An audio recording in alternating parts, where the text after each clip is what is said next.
სიღატაკეში მცხოვრები საქართველოს მოქალაქეების ფონზე თქვენ შეძელით და 400.000 ლარი მხოლოდ ამ ორ ავტომობილში გადაიხადეთ.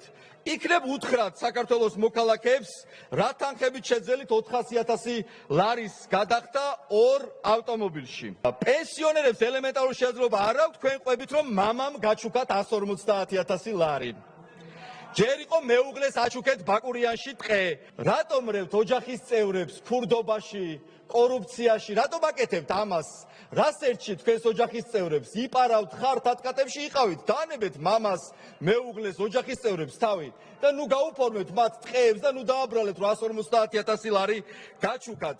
ამასობაში სულ 45.000 ლარი მაქვს წელიწადში შემოსავალია და იქვე დეკლარაციაში დადგავნეთ, რომ 50.000 ლარი დანაზოგი გაქვთ.